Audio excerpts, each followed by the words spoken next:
হে বন্ধুরা, কেমন আছো? আশা করি সবাই ভালো আছো।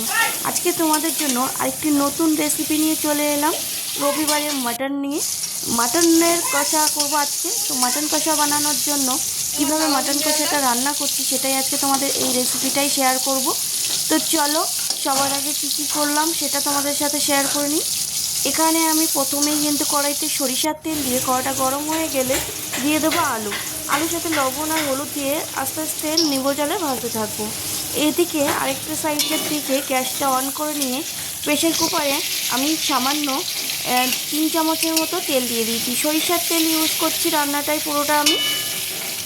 ওখানে তেলটা গরম হতে থাকুক। তেলটা গরম হয়ে গেছে, আমি একটু নেড়ে চেড়ে প্রেশারের কুকারের ভেতরে ভালোভাবে তেলটা লাগিয়ে নিলাম। এখানে দেখতে পাচ্ছ দিয়ে দিলাম তেজপাতা। এখানে কেউ চাইলে তেল কম বেশি করতেই পারো, আমি চেয়েছিলাম একটু কম তেলে রান্না করতে, তাই অল্প একটু তেল দিলাম। আর এখানেই দেখতে পাচ্ছ আমার আলুটা অনেকটাই ভাজাভাজি হয়ে গেছে। এখানে আমি মাটনটা ধুয়ে পরিষ্কার করে কেটে নিয়েছি। আর এখানে যে চর্বিগুলো নিয়ে এসেছিলাম সেগুলো সাইড করে রাখছি। আর এখানে কী কী মশলা করে নিয়েছি দেখে নাও।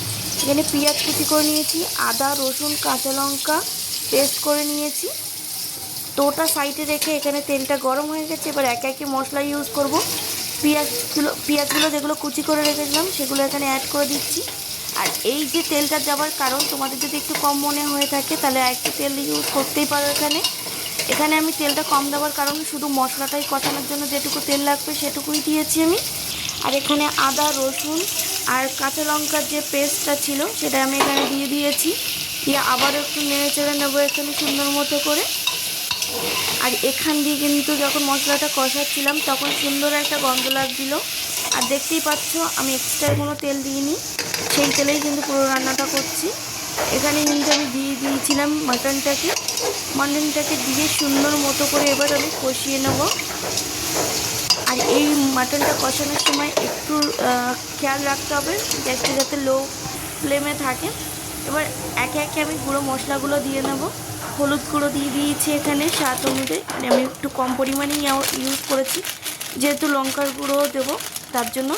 এখানে আমি লঙ্কা গুঁড়োটাও অ্যাড করে দিলাম। এখানে যে যেমন ঝাল খাবে সেই অনুযায়ী ঝালটা দিও কম বেশি করে, যেহেতু আগে আমি 10 থেকে 15টা কাঁচা লঙ্কা ইউজ করেছি এখানে, তার জন্য দিয়ে দিলাম ধনিয়া গুঁড়ো।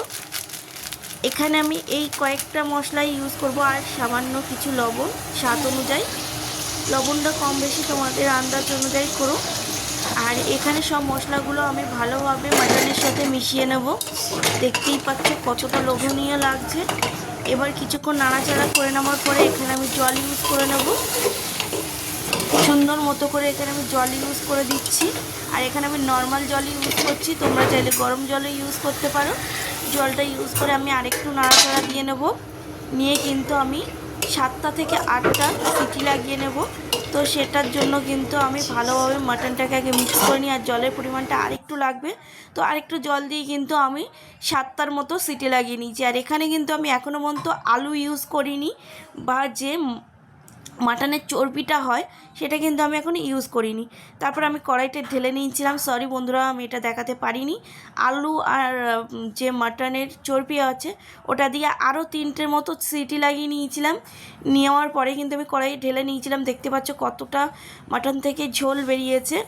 তো এই ঝোলটা আমরা কড়াইতে রেখে কিন্তু মেরে নেবো, একটু টাইট করে নেবো। 2-1টা আলু আমরা এখানে কিন্তু ভেঙে দেবো। দেওয়ার পরে এখানে আমি ইউজ করেছি মিট মশলা।